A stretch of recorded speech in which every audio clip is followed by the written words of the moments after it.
girls, children of all ages, non-binary, and transgenders. This is the Ultra Heelz Wrestling Podcast live from Bravery Studios in Garfield, New Jersey.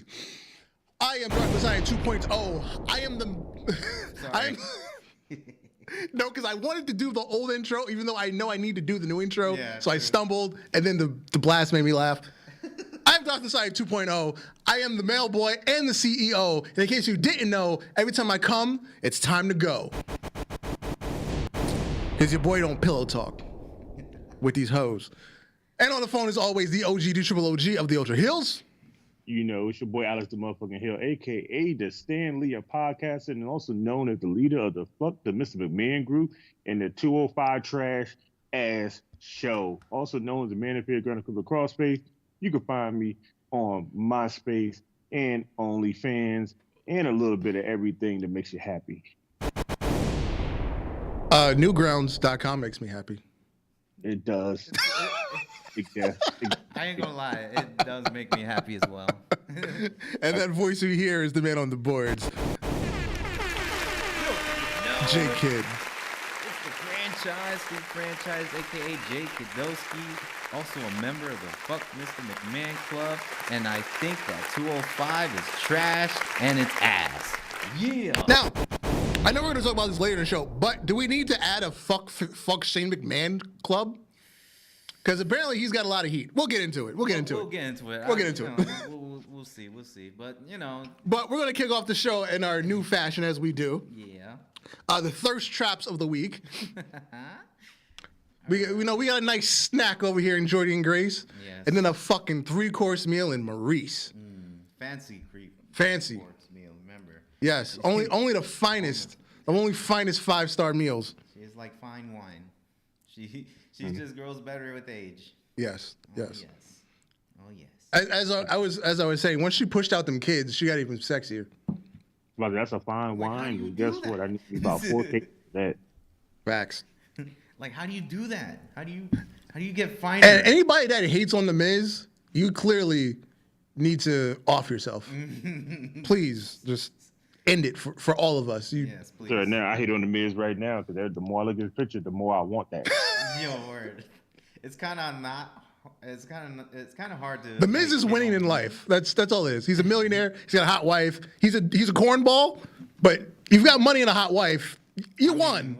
You won. After that, former WWE champion, multi-time WWE champion, sir. Yes. Multi-time. I'm sorry. Multi-time world champion. Of course, got the hottest wife. He's winning. He's won. Winning. He's beat the game. He beat the game. He literally he platinumed it. But he's got all the trophies. This is the equivalent of putting G codes on GTA. Yeah.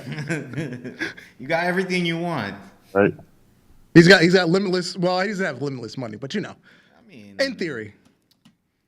A wrestling theory. Oh man, but I think yeah, Miz has got it good. Definitely. Yeah. You can't hate on the Miz. It's hard to not hate on the Miz. Yeah, he's a very easy person to hate. That's the thing. He's very. It's like, you know, what CM Punk said. You know, he is a good version of what it is, like a heel. Mm-hmm. And MJF is just a cheaper knockoff. I don't know if I saved it, but MJF did an interview where he gave Miz a lot of fucking credit. And it's basically like this things we say is like, yeah, the Miz is a fucking cornball, but he does what he's supposed to do. He makes you want to hate him. You want to hate his guts. He might not be the most interesting wrestler, but he does everything the way he's supposed to do it. When he's in the ring with somebody that is clearly a superior talent, he hits his marks. He's never in the wrong place. He never does anything unsafe. He's what you want. Exactly. You want to work with The Miz. He's going to make you look good. Not as good as Dolph Ziggler, because Dolph Ziggler flops like a fish, but you want to work with The Miz. Yeah. I'll definitely. If I ever get a wrestling career, maybe in another lifetime, and The Miz is in that lifetime, I would probably want to wrestle The Miz more often. Just because he puts me over. Yeah. And he will sell like the actual bad guy he is. Mm-hmm. So that's a good thing. And then Jordan Grace, thick mama pump. I think she won a weightlifting contest this weekend because I saw her posting that she was at some show. I'm just assuming she won because she seems to win everything she fucking does. I see by the position she's at. I think those cheeks lift weights too, bro. Yeah. And you can probably get that picture on her OnlyFans without the bikini. True, that is true. She is doing some. And her OnlyFans is like $24.99. I checked. Hey, man. $24.99. Dang. Yeah. Right there, right now, I don't see one Jericho's brain except for the ones that's on, me. But still, I'm with it. I'm with $24.99. I do for That's expensive, man. Look. She's sponsored by Adam and Eve, and I'm just trying to get between her knees. That's all I know. Nice. Nice. Yo, bars. Nice. BARS bars. That was awesome. I like that one. All right. We need a compilation We'll be on Instagram again. Oh, you know what? That's a good idea. The next time I do a compilation of stuff, like we take a week off, I'm just gonna do an opening segment with all the cheeks. Mm-hmm. Just cheeks. Just an episode of cheeks. This is what our year's goal is: a compilation of cheeks. Just cheeks. Cheeks. Oh man. Hopefully we don't get canceled. And to be so good at it to the point that somebody posted and be like, "These guys are talking about my cheeks." You damn right we are.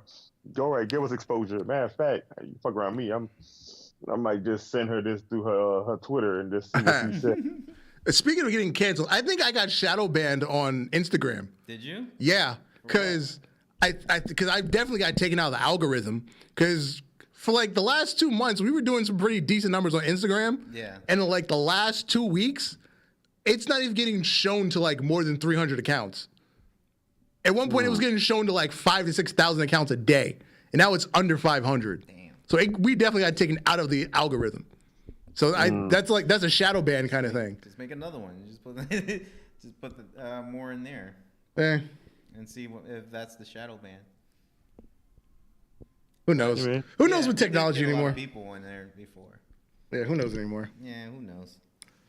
Anyway, we're going to small celebration of Black History this week, with the lovely, powerful black couple, Mia Yim and Keith Lee, finally tying the knot. And she is half black for people that don't know. Her dad is black. He's the guy in the back corner there. Mm-hmm. That's her dad, not Keith Lee's dad. That's her dad. And I want to say her mom is the lady in the pink top. Yeah, yep. I don't know. I can't say yeah. But that is definitely her dad, not Keith Lee's dad. Yeah. Dad now. that is his pop-in-law now. Yeah, so Mia Yim, the Blasian Baddie. That's why she's the Blasian Baddie, black and Asian. Mm-hmm. I like that. Yeah. So, and a lot of their friends were there. Shelton Benjamin was there. He was hating because he tried to break up the wedding because that's like his little sister. Oh. So he's just joking.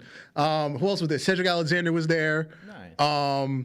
Dakota Kai, Shayna Baszler, and she was in a killer tux. She's like fucking Daddy DeVille with the suits.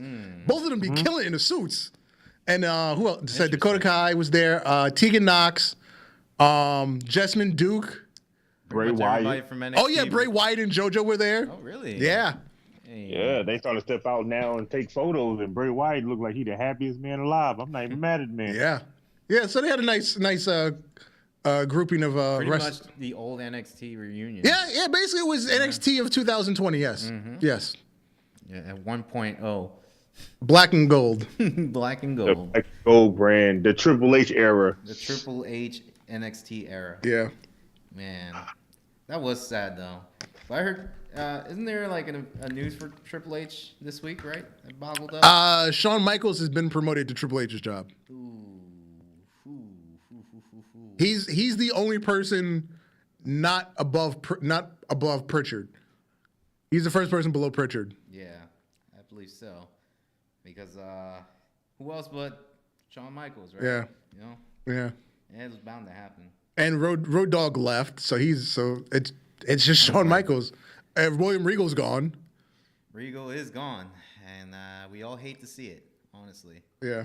The guy who ran the show like perfectly. Now, one of the things I wanted to talk about with Keith Lee and Mia Yim, why did both of them not work in WWE, especially Keith Lee? It was so simple. It was so simple. You didn't have to change anything from NXT to the main roster. The only thing I can see them having a problem with was his promos. Because he is such a monstrous human being, but he delivered these real eloquent promos like a college professor. Other than that, there's nothing wrong with him. Nothing with his presentation. Because I get the visual, you have this massive human being and he's talking like a fucking Shakespearean play. If you can... That's what made it great, because he was a big guy that didn't talk like a big guy, like, I will come and destroy you. No, that man came in with some shit that was so full of like rage and spoken so well to the point that you had to listen to him. He was a bronze brain character, let's say. Yeah, it was a nice change of pace, but I can see why they had a problem with it. That's all I'm saying. Look, and it's weird. Look, it's weird. I don't see why they had a problem with him on the main roster with it. But Triple H made that man gold on that black and gold roster. I was like, bro, I don't get it. Like, what are you not seeing this man? You have a man that's like, what, 6'4", 6'3", 307 pounds, doing cruiserweight moves and can talk on the mic. You'll never get that again in your lifetime. Bam Bam Bigelow 30 years later. Exactly. Yeah. And oh yeah, we don't have nothing for you. What? Yeah, man, what? I got things for that man. There's a lot of things you could definitely do in a sort of like what he can do. Like, you can definitely make this guy a champion in no time. What's up, Bob Man in the chat? You definitely make that guy a champion in no time, and he will destroy everything. Like, he will dominate, and he could have been a champion for like at least half a year. And you forget his first. Go ahead. Roster, he beat Randy Orton. That's what I was just about to say. His first week on the main roster, you beat Randy Orton clean in the middle of the ring. There's not many people that come to the roster and beat one of the top guys clean. They normally got to cheat or they win by technicality. But you came there in a regular wrestling match and beat this man. You will never see that again. I got another example. Kevin Owens beat John Cena when he was in NXT. Yes, as the NXT champion, he beat John Cena. John Cena clean. Yes. 1, 2, 3. What? But Kevin Owens went on to have a successful career. He became Universal Champion. He had to job to Goldberg. So that means like Keith Lee went after the wrong person to beat. You should have went after Vince McMahon off the grip. Should have showed him like, I don't like your little white ass. Yeah, true. And then Mia Yim. I feel like she wasn't used as much as I thought she would get used in NXT. But then Retribution it hurt everybody. Alex, did you hear Mercedes Martinez on Renee Paquette's podcast? She said the day she found out she was added to Retribution, she was like, okay, cool. Where's my contract? Oh, she wasn't even on the contract? No, she was still on an NXT contract. So she said, okay, if you added me to this group, this faction on Raw, where's my new contract? And then how are you going to change my name without consulting me? How are you giving me a new gimmick without consulting me? How are you putting me under a mask without consulting me? She said nothing about the business side ever happened in terms of joining Retribution. That's why she was out 2 weeks later, because they didn't give her a new contract. She was like, no, I'm just going back to NXT if you're not giving me what I'm supposed to get and negotiate with me. Yeah, but don't forget, this is literally WWE in its finest of what they're doing. Like, they never tell people after, like, the card has changed, you're a new gimmick now, blah, blah, blah. Here's, you go out as this person now. Yeah, let's not forget the match that Kevin Owens and Shane had, and Kevin Owens back to Shane, and Kevin Owens back to Vince and told him how was the match, and he was like, not good, and he just, like, didn't talk to him no more. And I was like, what do you mean? Like, this man put his body on the line for you, and the match wasn't good? This nigga could have damn near hurt himself and fucked up his career for you. And it's not good? Nah. You don't know what you're talking about, sir. Yeah, so Mia Yim just never got a real chance on the main roster because, like I said, Retribution hurt everybody. It hurt all 6 of them. Yo, shout outs to Marv. I'm sorry. Shout outs to Marv in the chat. Yo, he said, when you gonna help me jump ASAP Rocky? Yo, yeah, ASAP Rocky he gotta go. He gotta go. He can't be skeeting him on woman like that. Yo. I get it. I get it. She's famous. She can cheat on me, but niggas can't be skeeting her like that. Look, I'm gonna tell you, like I told everybody else, right? I'm gonna tell you like everybody else. Making Good went back to the streets. We can't have both of them on the same exact team, bro. Somebody had to do it. Got to sacrifice, bro, and I'm not even mad. Yo. Of course. You know, Rihanna's such a beautiful woman. Yeah. And loved by many, as I see. By everybody, male, female, animal. I don't think nobody really give a shit. It's just Rihanna could date you, cheat on you, and you'd be like, you know what, baby, it's all right. We could work through it. You wouldn't even give a shit. Niggas just can't be skeeting in you. That's all. They gotta pull out, or they gotta use the Drake method. They gotta put the hot sauce in the condom. I haven't even heard this whole story. You haven't heard the Drake hot sauce thing? Where have you been? No, I've heard about it, but I okay. just never heard the entire thing. Like, everybody just talks about it, but Okay, never, like, explains the whole apparently because, you know, he's famous and women want to get pregnant by him. So when he copulates, he takes the condom into the bathroom. He has a packet of hot sauce in his pocket. He puts it in the condom and then throws it out. Wow. So the girl went into the bathroom, took the condom. She's like, why is it red? And still proceeded to put the semen in her and then burned herself. That's the Drake story. Wow. So my thing is, if you're this famous person, why flush the condom down the toilet, or take the shit with you? Oh my God. Why are you walking around with a packet of hot sauce? I think Drake just wanted to hit her with that. They know. I feel like Drake is the heel of the rap industry right now. The biggest heel. Hot sauce. He has a packet of hot sauce in his pocket. Look, Drake understood the assignment. Yeah, he did. He did. You know, you want to get pregnant by me? That's cool. If you can get past through the hot sauce, you can have that baby. He put hot sauce in the condom to kill the semen. That's. Look, at this point right now, I'd be a dick. I throw some crazy glue in that shit. Oh shit. My vagina is messed up. That's not a personal problem. I was home. All right, moving on. Stop being a holding. The advocate Paul Heyman is no longer the advocate. He's as we talked about last week. He turned on Brock Lesnar and rejoined the tribal chief to be his special counsel. On SmackDown this week, he said he had discussed why he no longer wanted to be the advocate. I can't live my whole career the reigning, defending, undisputed. He just wants to be the smart man behind the scenes. Yes, he wants. He wants to be that. And given to that night's betrayal, he did have something to say to Brock Lesnar. He was like, I was mistaken. That's why I got punched in the face, Superman punch in the face, and I was fired because I did a mistake of saying Roman Reigns. I need to protect Roman Reigns from Brock Lesnar. Yep. But when it turns out, I need to protect Brock Lesnar from Roman Reigns. Yes. Yeah. So Yeah. It was a great promo because, you know, it's Paul Heyman. You know, it's always going to be a great promo. yeah. But to hear what happened next made me get up and leave my room. To hear Goldberg music play Oh. and to see Goldberg walk out. And I was go, the same. I was the same. I didn't want to talk about it, but Yeah. What bothered me the most is I knew Goldberg was going to come out there. Yeah. Made me happy also as I realized this is Goldberg's last match on his contract. For now. for now. And for now. Until after Saudi Arabia, and then they sign him another contract for another 8 matches. And the rumor is they want to use him specifically for Saudi Arabia because the prince keeps asking for Goldberg. I'm gonna need that prince to sit down and have a sit down talk with everybody and stop doing that.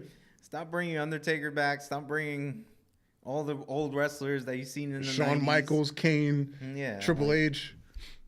Some of them ain't even here anymore. Like, come on. Oh, he wanted fucking he wanted the Saudi Prince wanted Ultimate Warrior, Macho Man, and there was one more dead person he wanted. I thought it was Yokozuna he wanted too. Yeah, and Yoko. There you go. Yokozuna, yeah. Like, yo, you're kind of late on that. Yeah. Look, I'm waiting for that Prince to go back on some old school videos and be like, yeah, go ahead and get me Chris Benoit. What? What? Yeah, you heard me. Braid me Chris Benoit. We can have his son do an appearance, but we can't bring him back. Have it Wolverine. I want him. You know what's funny now that you mention it? I'm surprised AEW hasn't called David Benoit. Oh, yeah, right. He is doing good. I'm actually surprised that hasn't happened. He's been there a few times, like in the back, and he's been trained by Jericho and them, but I don't know. I think he wants to wrestle, but I don't think he has the passion to be a full-time wrestler. Okay, I got you. Because I'm saying if you got Brian Pillman Jr., why not go call David Benoit? The only reason they got Brian Pillman Jr. because Brian Pillman Jr. had the passion. That's why he was in the indie circuit for so damn long. He has the passion to be a wrestler. I think Benoit's son has the passion, but he just don't have the drive. Because, like, don't forget when they did the dark side of the ring, and they told his son, remember Jericho and Chavo and all was like, he's been trained, but nobody will like let him do anything. So I guess you just lose the passion because you was trained to wrestle, but nobody will let you wrestle nowhere. Why do you want to keep trying to train? Yeah, it's pointless at this point. Yeah, I just like to see him make appearances. Like when he show up at places and he get to be around people, it makes me happy to see that because those people are like genuine with him and like, oh yeah, we was friends with his father, so we watched him grow up. He's still here. He still like wrestling. I'm cool with that. I don't really want to see him get in the ring because I feel like if he got in the ring, he won't be that good of a wrestler. Mm-hmm. It's great to see Brian Pillman. Right now, we haven't seen Brian Pillman Jr. in like he's on TV like once a month. Yeah, like it's just. I guess the last time we saw him, he was getting knocked the hell out by Malachi Black. Mm-hmm. So yeah, he had a great shoot with MJF though. Yeah. It was great. All right, getting back to Paul Heyman. Oh yeah, let's get back. Yeah. Speaking of, the obviously the feud that's going on between Brock and Bobby, Paul Heyman did something really nice for MVP. Paul Heyman is the reason MVP is there. I've heard this story. It's pretty nice. Why don't you tell it to us? When Paul Heyman was the executive vice whatever of Raw, that was when MVP came in for that Rumble. Mm-hmm. It was just supposed to be that one Rumble. I think like the night after on Raw. He only had like 2 or 3 dates scheduled, whatever. Mm-hmm. So while he was there, I just talking to him, and Paul Heyman goes on to say, I pitched MVP and got him hired for 4 different jobs. He was wrestling, he was managing, he was commentating, and he was a producer. Because my theory was he may not last in all 3, but there's no way they're going to get rid of him on all 4. Mm-hmm. And I had no clue which one he was going to end up keeping. If you told me that he was going to end up commentating or producing or a wrestler or as a mouthpiece, he'd be great at any of them. I knew he would end up with at least one, if not more of those, but at least one. And I knew he could concentrate and excel at one. That's nice. And now he's managing. Now he's managing. Exactly. So salute to Paul Heyman for putting MVP back on. Yeah, but now he look out for the little guys and the big guys and the tall guys and short people. Paul Heyman is just a man that I feel like if you needed to get forward in life and you didn't go talk to Paul Heyman yourself, you don't need to be a wrestler. Word. Because Paul Heyman is that guy to get that verification that you're going to be someone. Like, basically. Paul Heyman champions, pretty much, or managed champions. Mm-hmm. So, like if Paul Heyman says your name out his mouth, best believe the world's going to look into you because, like, we all know who Will Ospreay is. We all know who Zack Sabre Jr. is. Mm-hmm. When Paul Heyman did his little interview with what was that damn wrestling YouTube channel? I forgot the name of it, but I know that when Paul Heyman was talking, somebody said, "Oh, wrestling shoots." Yeah, there you go. Somebody said, "Is there a wrestler out there you would like to talk about?" And he said, "Yeah." He's in the crowd right now, Zack Sabre Jr. Let me talk to you and talk to him. And he literally said, I've been watching you in your whole career. That alone literally had his Instagram page blow the hell up because nobody knew who Zack Sabre Jr. was that was WWE fans. But they went to his page and found him. They went on YouTube, found his video. Everybody started watching him and following him. Well, once Paul Heyman says your name out his mouth, you are golden after this point. You damn near can get into any place without having to try for the simple fact that nobody knows you. Now the world want to know who you are. Because if Paul Heyman got to talk about you, that means he watched you, he studied you, and he sees something in you that can make you better. Period. You could be a trash wrestler. Like, no offense. If Paul Heyman were to say something about Orange Cassidy, it would be Orange Cassidy's highlight moment of his career. Hell yeah. Yep. Or it would push him to the stratosphere. Like, WWE would probably hear Paul Heyman say something. They'd be like, who's that guy? Yeah, let's try to see if we can get him. He could be the trashiest guy in the ring. But as long as Paul Heyman says something, it's a dub. Yep. You automatically get work. Yep. Now, remember when we did on the fantasy booking, we did Hook getting managed by Paul Heyman? Yep. What if that was real?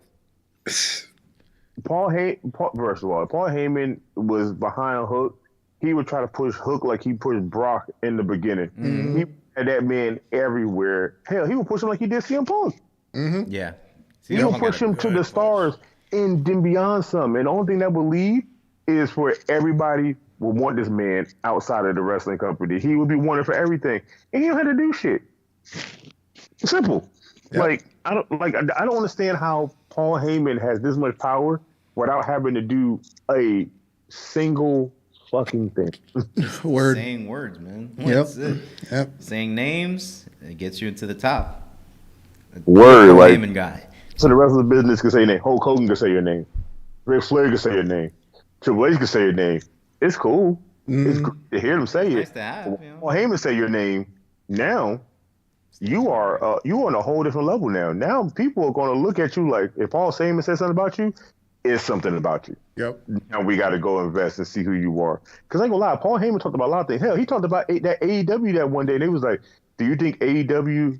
Like, what do you think? We took AEW." He literally said, "It's not what I think. It's what the fans think." Bruh, he literally just made people want to go watch AEW without having to say, "Go watch AEW." Yep, that was the smartest answer because there's no good of actually giving your opinion in that situation. Exactly. Now, Paul Heyman. moving on to someone that should be a Paul Heyman girl, Ronda Rousey. She appeared on Raw. She spoke to Becky, and she made Becky take a dark match and lose in 12 seconds to Bianca Belair. But anyway, that's after the show.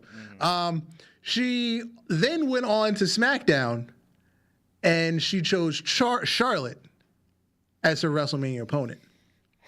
So the question is, well, what we come to learn now on this week's Raw kind of changes that.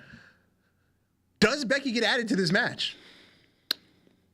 I for sure. Do we get a repeat three-way? Well, Now, notice the thing I said, this week's Raw kind of changed things. They're having a women's elimination chamber match to decide who faces Becky at WrestleMania. Or does Becky work double duty at WrestleMania? She worked night one, night two. could possibly be that. If she wins, if she retains night one, she then goes on to be in night two. I don't know. Like, no offense. I really think we need less titles. But when it comes to the women, I really feel like they need the two women's titles because you get one woman a title, WWE is going to shit on everybody else again, and then we're not going to see Naomi more than what we don't see her now. And every woman's going to get pushed aside. We're going to be back to just a 4-horsewoman around the Ronda Rousey. That's it. The two belts, it kind of just figured the limelight of, okay, Becky's on Raw. We know Becky missed 2 belts. We know the man. We know the armbar. We know Becky Lynch. Becky Lynch is a star on Raw. We know Charlotte. Her last name is Flair. We already know what she's capable of. Figure 4, figure 8. Taking away a belt from them, especially now, see how, the women's tag team title disappeared on the face of the planet and nobody really gives a rat's ass. That's because it's on somebody that's not a tag team.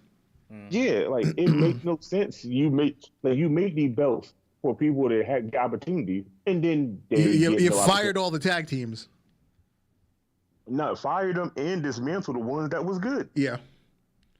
Because the Inspiration are now champions in another company. Yep. Yeah, and it's sad. Inspiration. Man, I'm sorry, I'm silent on this because I just don't want to talk about Ronda Rousey's run. Yeah, it's like the fact that she came back kind of makes me upset, but at the same time, there's something to do with her. Things can be done. There is something to do with her, yes. Like I was talking to I was talking to our friends over at Double Turn Podcast. Mm-hmm. I said I'm totally okay if they do a repeat triple threat. You have Ronda win. She wins both belts. And then she finally gets the singles with Becky because this was what happened, 2-3 years ago now, where, when she became the man after Nia Jax punched her in the face. Mm-hmm. So you get that match that you didn't get. You do that at SummerSlam. So Becky wins one belt back. And then Ronda goes on to face, I don't know, Rhea Ripley or Charlotte, whoever else is hot at that time. Just whoever the hottest women is outside of this main group of people. You have that person beat Ronda for the other belt, and now you're back to normal. I feel like this. A triple threat would be great. Yeah. All right?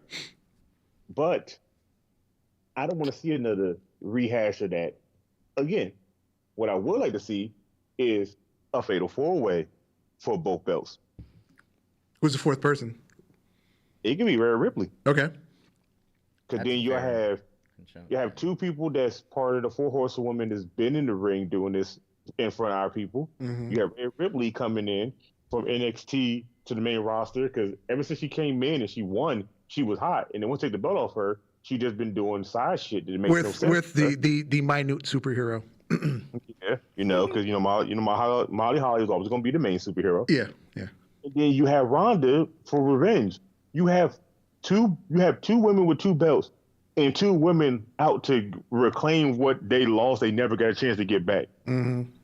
In better sense of a story, because let's say Rhea Ripley wins. Now she got three women after her, and then the whole entire roster after her for both belts. It puts Rhea Ripley back into the limelight where she was at. It gives Ronda time to wrestle days that she wants to and days she don't. And we know Charlotte and Becky Lynch is still going to be there no matter what. Mm-hmm. But it makes the story better because if Rhea was to lose one belt onto one show, that means she still got to defend the title. But it gives other people a chance. But getting three people we already seen fight the belt is like us watching Drew fight Brock Lesnar like 8 times in a row. Mm-hmm. It's going to get boring quick. It's already starting to get boring now. To just thinking of a triple threat between them three all over again. Yeah. Now, in the intro, we spoke about Shane McMahon briefly. Mm-hmm. I think literally after we got off the air, because I think by the time I got home, the news was out. Shane McMahon has been released from WWE. He wasn't given future endeavors, but he's been sent home. My thing is, was his wrestling Shane McMahon released, or was Shane completely released? Okay. Shane McMahon, since he's been back in 2016, 15, whenever it is he came back, he's only been under a talent contract. He never bought back into the company. He doesn't own a percentage. He never got an executive job. He doesn't have an office in Stanford. He's a talent. But because he's family and whatever, he sits in on creative meetings. He gets to do input. He's produced matches when, the producers are overworked. He produces a match here and there because he's got the experience. He's family. You can't tell him no. But Vince put his foot down and said, no, go home. Daddy said, go to your room. I wish Vince would put his foot down for himself and send his own self home. So the internet is just saying Shane got released. I think he just has an open contract again because he's family. If he shows up, they'll pay him for working. I've seen some news though afterwards. Let's say after Shane's release. Yeah. What he could possibly do. Yes, because obviously the internet immediately went to, oh shit, Shane McMahon's going to AEW. I heard that one. Yes. Not happening. Now, I heard another one. I was reading about this. Are you talking about the article where WWE has warned Tony Khan not to sign Shane McMahon? No. You're not even talking about that one. Okay. There's another one. Okay, go ahead. Crap. So, apparently, he is working on reviving WCW. Bullshit. Bullshit, yes, I know. But that's what I read. I was like, that him and Triple H are going to go buy Ring of Honor and just remake Ring of Honor into NXT. That's another rumor that's out there. That's another rumor. Yeah. I would be okay with that rumor. Yeah, that's probably the best. Okay that's probably the best one, but it's still not happening. So it could be anything. It could be that Shane literally is going his own way. But Shane's going back to his personal business because that's what he did this last time he's been away. Because he's been away since last year post WrestleMania, and he just shows up for the Rumble. He hasn't been on the road with WWE. I think he went to SummerSlam. He helped produce a match there, and that's about it. That's his only. He's working on his personal business because that's what he did when he left in 2009. Was it? He went and started a Netflix-like streaming service in China. That's what motorcycle business. Yeah, he has a motorcycle. Yep. He has his own money. He doesn't need daddy's job or his lifestyle. or his lifestyle. Stephanie chose that lifestyle, but Shane, he went and did his own thing. She married into the lifestyle. I guess when Shane realized that Vince, he just wasn't automatically going to get the business from Vince. He's like, yeah, let me just go do my own thing. Well, because at this point right now, I feel like Vince is going to be in an iron lung, still talking shit about that match was trash. We can't even see the TV. Yeah. And then, over on the other channel, on Dynamite, perhaps one of the worst segments ever. Dan Lambert and Brandi Rhodes. Why in the blue fuck it was horrible. Is this a feud? Brandi came out like a heel. She said hello Cleveland, and then we're in Chicago. So you start with the heel intro, but then the other heel comes out, berates you with insults that are true, and then you stand there looking like you're about to cry. Then the stooge of the heel that's yelling at you comes out to beat you up. And then the entire every babyface female on the roster comes to defend you. What the fuck? What was that? Now, what are you building to in this feud? Is it Brandi Rhodes versus Paige Van Zant? Or is it Brandi Rhodes versus Dan Lambert in an intergender match? Either one. Who wants to see that? I know a match I want to see: Brandi Rhodes and in an OnlyFans match. Yeah. That's every man's dream or woman, depending. Yeah, the best content. Make it free and see who got the best content. This is. I don't even know what to say. It's just bad. I mean, it's real bad. You know, when you get Brandi Rhodes with something, it's either hit or miss. The only credit I will give Brandi is she's leaning into the fact that people don't like her. Yeah. I'm glad she's realizing it now. But other than that, bye. Yeah, exactly. Bye. But all this aside, can we just also say Brandi dropped that baby and looked like she never even had a child? Yeah, I'll give her that. Yep. I mean, Black History Month for Cody. Anyway, yes, the racial savior, Cody Rhodes. I'll tell you right now, I'm waiting for Cody Rhodes to come out in a dashiki with a bean pie. That would be priceless. Oh my God! If Cody comes out with the dashiki and bean pie before this month's over, I'm not going to talk shit about Cody for the rest of the year. Oh, interracial love. Now, the good part of Dynamite last week. Oh, hell yeah. I want to talk about Mox and Bryan. So Mox ended up, okay, here's something else we didn't talk about. Mm-hmm. Mox ended up facing Willard Yuta because of Brian Kendrick, who got announced that he was all elite and then fired before he even debuted because of some bullshit he said on the internet 15 years ago. We won't get into it because it's not that important. We kind of did get into it. We got into it before the show, but it's not that important. Yeah, exactly. So Bryan Danielson, who I think 2 weeks ago, he was just staring at, watching Mox's match. So this week he approaches him. People keep saying we should fight each other. I think we should fight together. You and me, we could run this place. We could be tag team champions. There's no reason some guy in a dinosaur match should be tag team champion. There's no reason that some entitled millennial should be world champion. We can take all the belts. And we can train the next generation. We can train guys like Willa Yuta and Daniel Garcia and Lee Moriarty. Now, let me ask you something. That actually sounds like a good idea. That sounds like a fire-ass idea. That sounds like a really good idea, yo. I don't know if he was trying to be a heel or a babyface in this, but it sounds like a fire-ass idea. It does sound like a fire idea. It sounds like the best idea that they can come up with, and it was speaking facts. Like, the people he named, literally, just need some more training. Between them two, that's gold right there. This is a fiery team right here if you put them together. It doesn't even have to be an on-screen thing. It can literally just be, oh, yeah, we're starting our own wrestling school. We're going to work with these guys first, and they're going to be the first ones you see on TV. Yeah, do like the New Day did. Come out, talk about it, and then y'all don't be seen for a couple of weeks. And then all of a sudden, you got these guys coming out here. They changed their style up a little bit.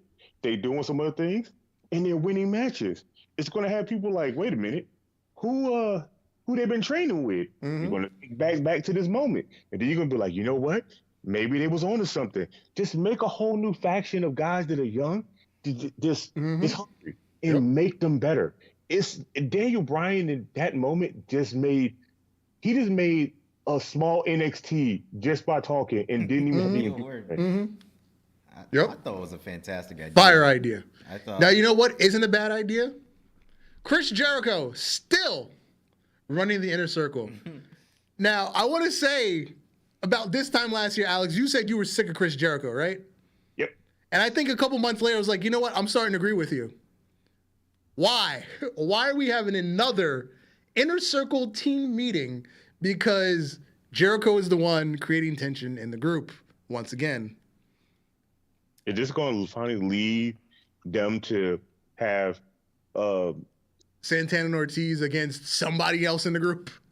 No, they even next somebody in the group, but had them leave and finally be more in the tag team division. Yeah, please, because they're just drowning.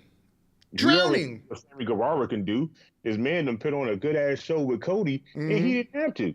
And then where's Hager? He's had a couple matches, so he's doing his Bellator stuff. I know, it's just general. Where's he been? He hasn't been on TV in how long? It's been a while, man. It's been like almost 2 months. He literally had a match like 2 weeks ago.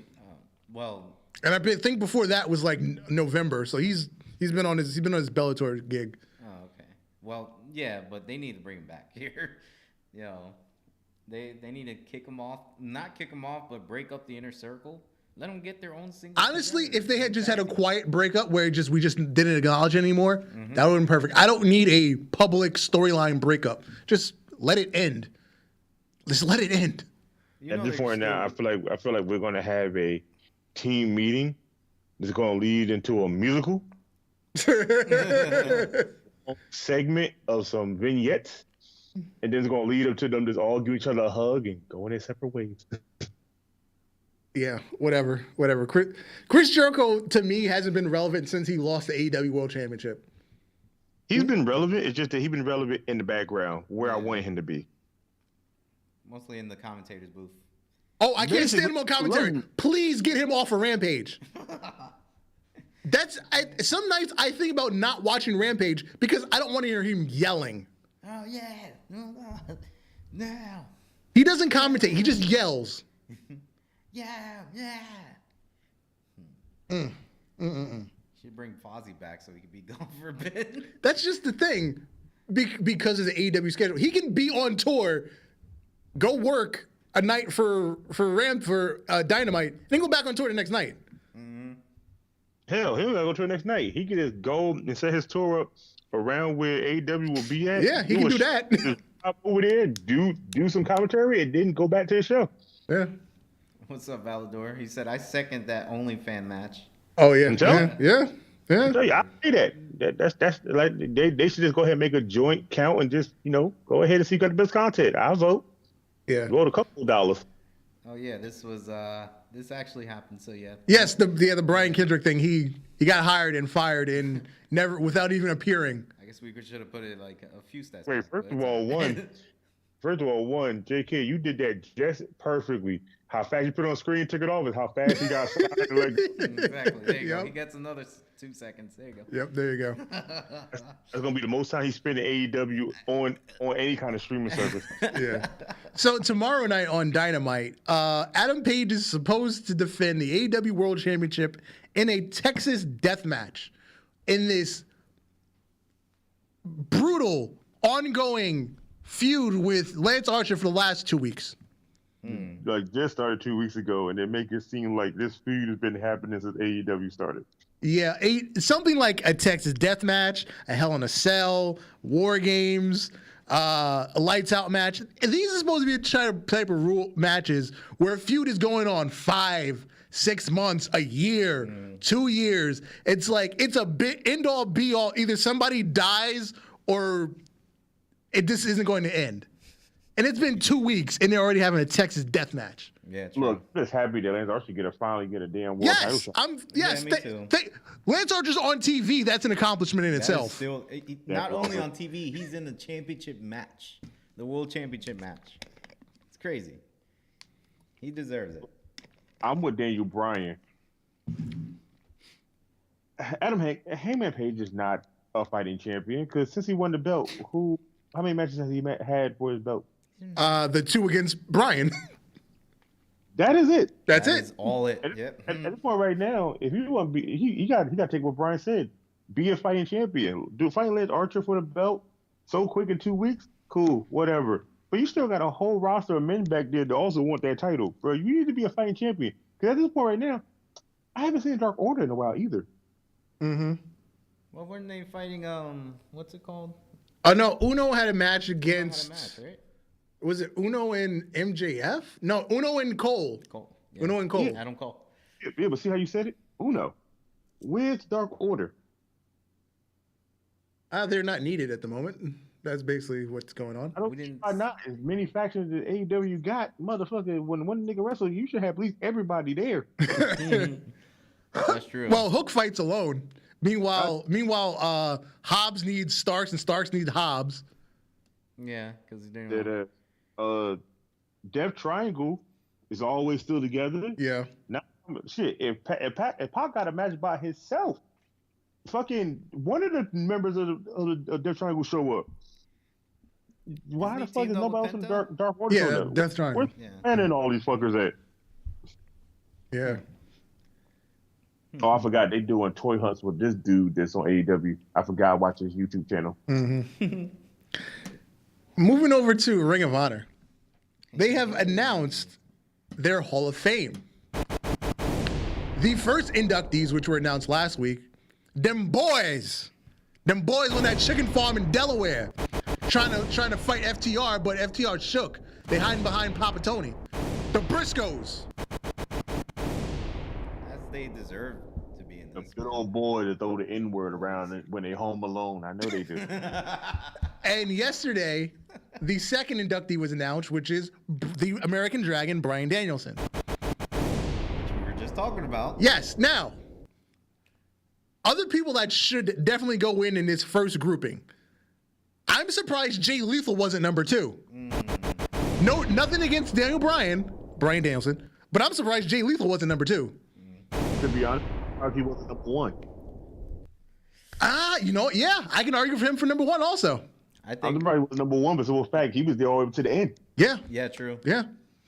So obviously Jay Lethal needs to go in early. I think Samoa Joe needs to go in early. I think Kevin's, even though Kevin's in the WWE, I think Kevin Steen should be in there too. Steen, Punk, Christopher Daniels, Christopher Daniels. Arian can also go. Because Zach Cass can go in early. Arian, yep. Hell, I think the whole SoCal can go in there because they all was still part of ROH too. I don't know that I would put Scorpio in there that early because he was only there for like 2-3 years. Yeah, true. Because like you said, Kaz and Daniels, they were there From 08, 07. Yeah, exactly. From The Bucks can go in there because the Bucks. Yeah, the Bucks can go in. Yeah, Bucks of youth. but I'm not putting Omega in. Omega was not that big of a deal in Ring of Honor. No, he he wasn't. was more of a big deal in Japan. It's more of the super kick party. Yeah. I would Bucks. put Cole in before I put Omega in. But then again, I wouldn't put them in that first grouping. Would you put AJ Styles in there? How long was he there? I don't remember. That long, right? No, AJ Styles was there. Well, AJ Styles was there From the beginning to like 07, right? 08.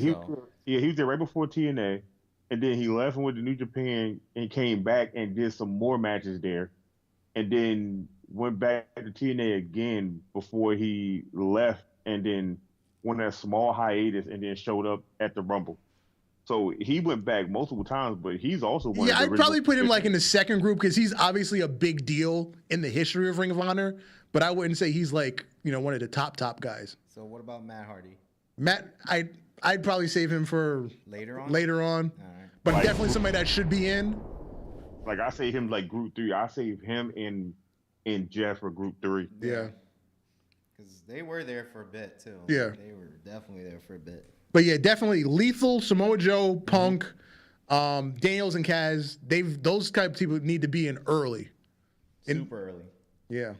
Especially Punk. Punk has to be there. He was like literally the heart and soul of ROH. One of the heart and souls. Hero and Claudio. They need to be in like the second or third group. Hero and Claudio. Yeah. Yeah. Hero and Claudio. Claudio definitely. Claudio. Yeah. Claudio definitely because he's been there for a What? hot minute. No, Tyler Black wasn't there that long. No, he wasn't. You know who else need to be in there because they were there that long? Red Dragon. Oh yeah. Red Dragon as well. There you go. Like Empty and Cole was in there together for a good minute before they all went their separate ways. Wasn't Seth Rollins? Tyler Black. Tyler Black. Yeah, Tyler Black, yeah. Early years. Yeah. How long was War Machine there before they went to WWE? Yeah, War Machine. Or excuse me, before they went to Japan and then WWE. War Machine was there for I think 2.5, going on 3 years before they left. Oh yeah, so they can down the line when they finally get released Viking from Express? WWE. Is it Viking Express, right? Yeah, Viking Raiders, Viking Raiders, yeah. War Raiders. They've had 4 different names Yeah, since they've been WWE, NXT. Man, Yeah. I can't give up now. Express and everything else. Yeah. No, but that would be a good list, man. Yeah, they definitely have a good history of roster. Basically, all your stars now are formerly Ring of Honor. That early group of Ring of Honor. But I think for it, whoever's gonna be the first row, I don't think it matters who it is in in order.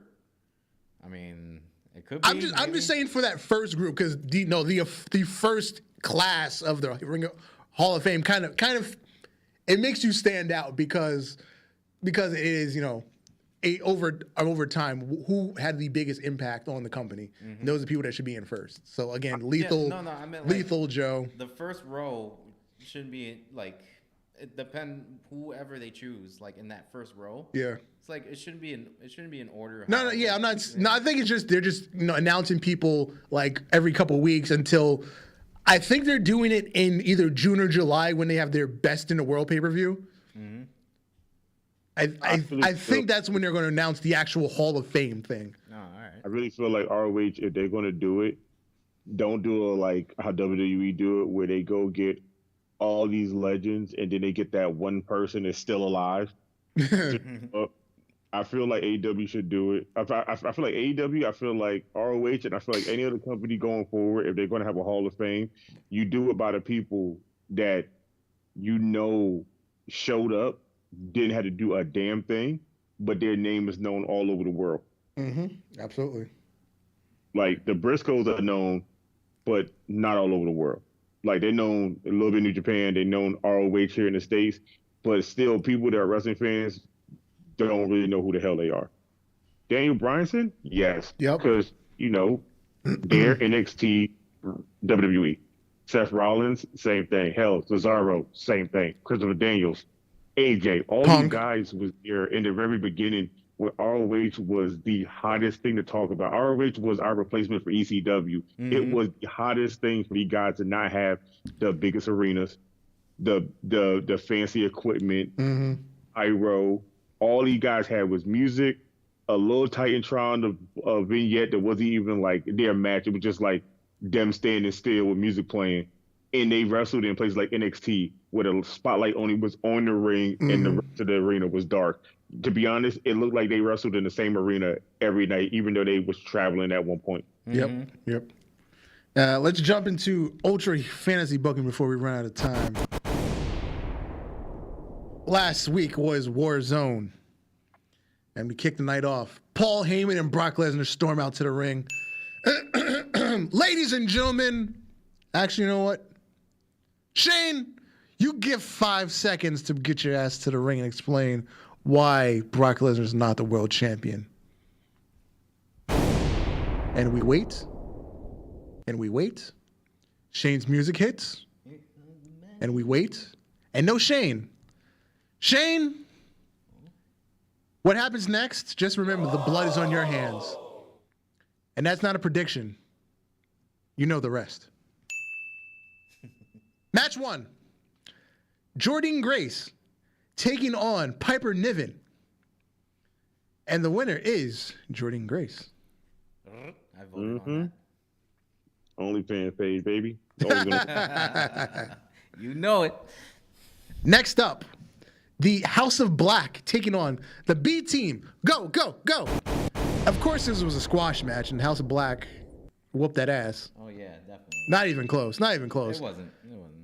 Hold on. Let me just see who voted for the B Team. Who was dumb enough to do that? Because when I wrote it, I was like, who the hell voted for the B Team? Yeah. A couple of people actually voted for B. 3 people voted for B Team. It wasn't me. No, nobody I know. Oh, yes. Next up. I know better. Next up in the open weight pure rules division, Adam Cole, baby, took on the very nice, very evil Danhausen. And Danhausen actually got 5 votes this week, probably because he was on TV and people know who he is now. But Adam Cole won, obviously. Wait, what did I pick? What did you pick? Let me go back. I think I picked for Danhausen. Danhausen. Yes, you did. You voted for Danhausen. You definitely voted for Danhausen. Danhausen. You gotta love that Danhausen. Love that Danhausen, yes. I didn't vote for Danhausen, did I? No. No, you voted Cole. You voted Cole. It said I voted Cole, but I was like, damn, I want to go back and vote for Hausen now. You feel bad now? Next up, AJ Styles, the IGWP World Champion, came to the ring for an interview with Renee Paquette. AJ, what's next for you after another successful title defense? Well, Renee, as the champ that runs the camp, I've said before, I want any and all challengers. In fact, I'm so confident no one on this roster can beat me, I'm issuing an open challenge for the next pay-per-view. So if you want some, you'll quickly learn you don't want none. Nice. Get ready to fly. Next match, also in the open weight pure rules division, Gunther taking on Alberto El Patron. And obviously Gunther slapped the shit out of him and won. Yeah, I lost that one. Lost that bet. That man into a DUI. Oh, shit. Hit him with a glass bottom. Next up, the Inspiration. They were backstage with Michael Cole. Michael Cole asked him, ladies, I understand you have a gripe to settle. Oh, yes, Michael, you cheeky fellow. Let me not do this stupid accent. I want to make myself laugh. Why? We are going to put an end to those silly birds going around and calling themselves daddy's girls. Tanel got even after losing her title shot because of them, and Jordynne got revenge after being stabbed in the back by them. So now it's our turn to be an inspiration. I see them saying that too. And our main event, Darby Allin taking on Finn Balor, or as I said last week, Finn Allen. So we have a couple of stipulations for the match. A, Darby Allin wins via DQ because of Brock Lesnar. B, Finn Balor wins because of DQ by Brock Lesnar. Or C, no contest because of Brock Lesnar. And we have a no contest because of Brock Lesnar. There you go. Because the blood is on Shane McMahon's hands. And that was Warzone. Damn, son. Yo. And if you saw, I have pictures with blood dripping out of Finn Balor and I voted on it. Darby. I did the last one. I was like, this is hilarious. I had to do it. I was like, I gotta tie it in somehow. Yo, that actually looked like a real scene. Yeah, me and my really horrible photoshopping. I wasn't. did all right. I wasn't. You should have did. You should have went and found the picture of Finn when his mouth was bleeding when he got kicked into the NXT. Oh. I did, but it was like I need him laying down. That was the problem. That's true. So, do we have an episode of a Dragon Force this week? Oh yes, we do. We do have episode. We're going to start off Dragon Force with a nice little promo by Paul Heyman, sitting in the back talking to Dana Bruzzo, Cesaro, and Hook, basically explaining to the group, I picked the newest young talent, because why? I see something in him. We're going to push him to the stratosphere. And by pushing him, I mean, we're going to start it as of tonight. Our truth was a taste. He was the entree. Now we're going on to the main course. We're going to have Hook go against Jay Lethal. Hey. Wow. Heavy match. I would like to see that match. I know it might happen in AEW some point. At some point it will. Yeah. Lead on to the next match. We're going to have a man that is undefeated and hasn't wrestled in a minute. And the Irish in him is getting a little weary. So, Sheamus versus Tommaso Ciampa. Wow. Okay. Wow, that's a good match. And this match will be a no holds bar. Oh man, things about to get very, very no DQ'd. Oh yeah. Right after that match, we're going to have a little conversation happening in the back. Dana Ferruzzo talking her shit about our woman Victoria, telling her, I'm a fighting champion, and I ain't scared of no bitch back here. If you're ready to fight me, you know where to find me. And in the middle of her getting ready to say something, Victoria hits her in the back of the head and tell her, well, the bitch you're looking for is always here. You let me know when you're ready, and I'll take that belt off your hands, and you can go back and cry to mommy. Oh. And then that will lead over to our women's match. We're going to have a nice little singles match. We're going to have the newlywed, the Miss Lee, Mia Yim, a.k.a. Mrs. Lee. Mia Lee. Which is actually a very Asian name. It really is. Like, at this point now, she just really fell into the world of being Asian now. We're going to have Mia Lee versus Naomi.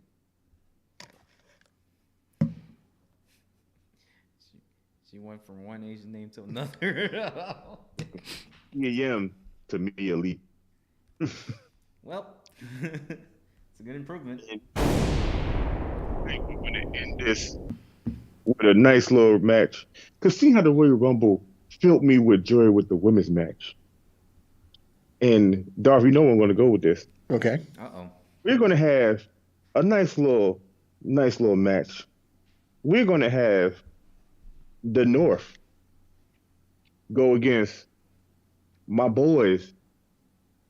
They like to censor a little bit of everything. We're going to have the North go against Right to Censor. And this match will be a tornado tag match. Ooh.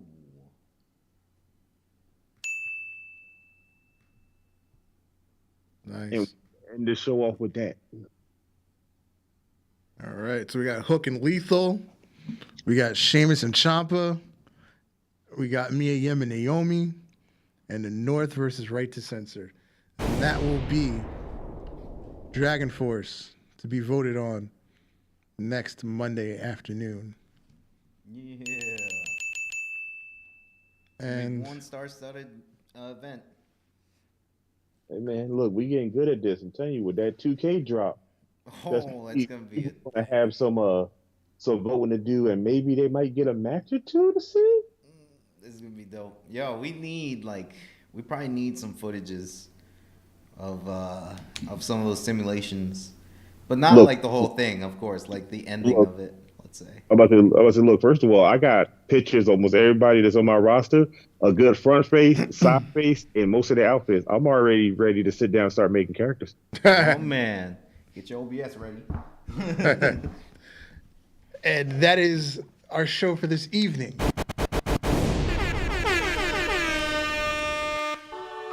I have been Darth Messiah 2.0, and you, sir? Alex. And good night, J Kid. I night. can tip my hat this week. I don't have a scully on. That's cool. Good night to all, and to all, good night. Peace. Yeah.